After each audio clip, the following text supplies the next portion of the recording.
Finding God in all things. I'd like to tell you something about that.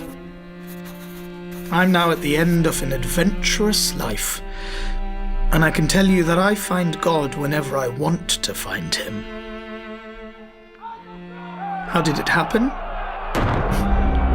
Do you see this young man? A real macho Spaniard. That's me. My story begins when I almost lost my legs. To my own amazement, there on the battlefield, my adventure with Jesus began.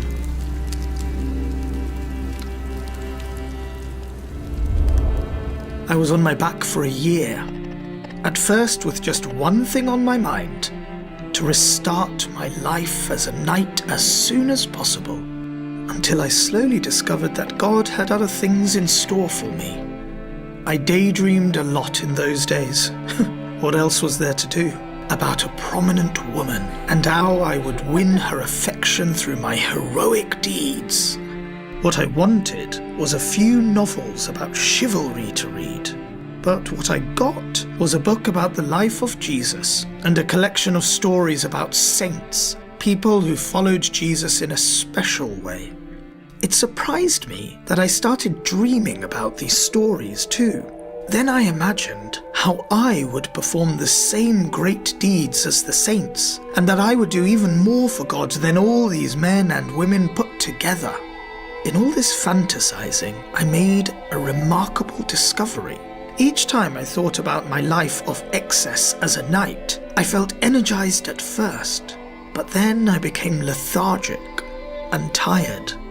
However, when I thought of the great heroic deeds I would accomplish for God, I felt just as excited, but I remained energized afterwards and experienced deep joy, a striking difference. It turned out to be a key guide for finding God in everyday life. My desire to dedicate my life radically to God grew ever stronger. For me, that meant leaving behind the life of a knight. I decided to go to Jerusalem as a pilgrim because I wanted to be in the places where my new friend Jesus had been. This thought filled me with joy, which for me was a sign that I was on the right path. When I was still just at the start of my journey, I got into an argument with a Muslim man. I found what he said about Mary, the mother of Jesus, offensive, and it really got under my skin. He went on ahead, and I began to question myself. I believed he had insulted Mary. Shouldn't I attack him with my dagger? I would certainly have done it before, but maybe it didn't fit with this new life. I didn't know. I decided to give my donkey free rein so that it could decide. In this way, and to my own surprise, I discovered that I could entrust myself to the will of someone outside myself. I'm not alone in this. Later, when I knew better who God is and how to find Him, I wouldn't let a donkey decide, but God Himself.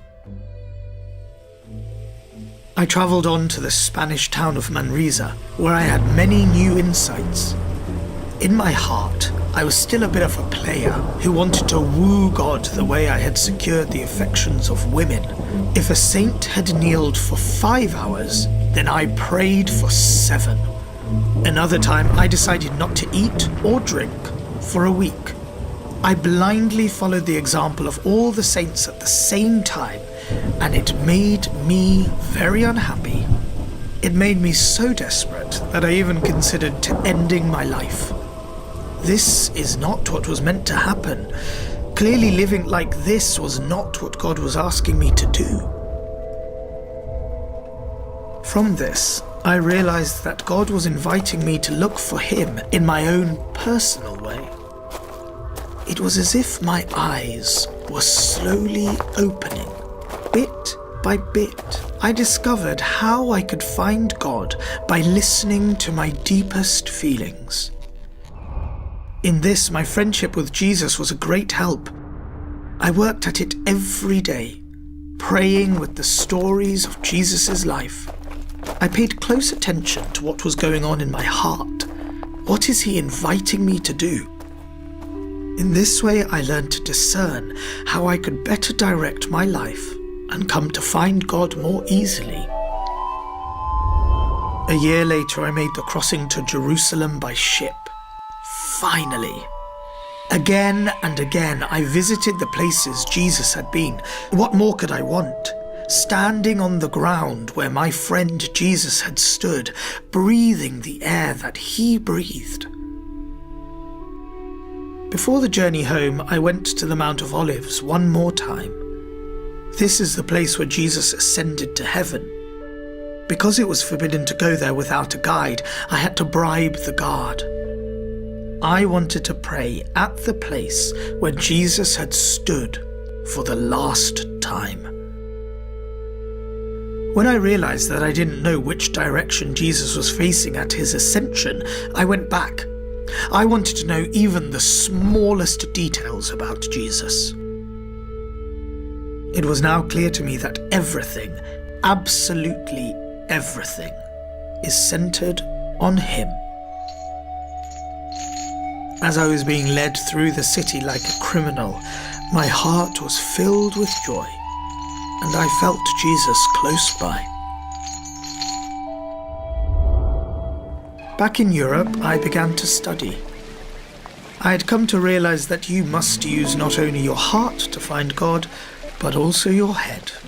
In Paris, I became friends with 6 fellow students with whom later I would found the Jesuit order. With them, I made another discovery. You can find God by devoting yourself to others. More than that, you can find him in all things. We cared for the poor and helped others to find God in their everyday lives.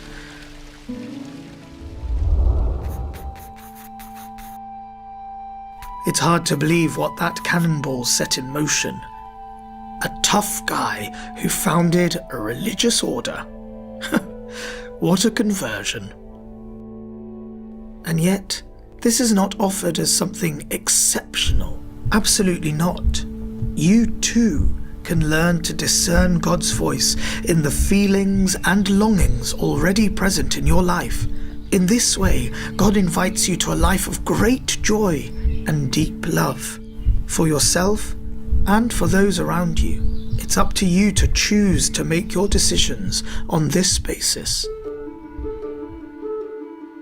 There are many ways to find God. Find him among young people hoping for a meaningful future. Listen to the earth that groans and longs for healing. See the countless poor, refugees, and outcasts yearning for justice. God invites you also to seek him and find him in all things.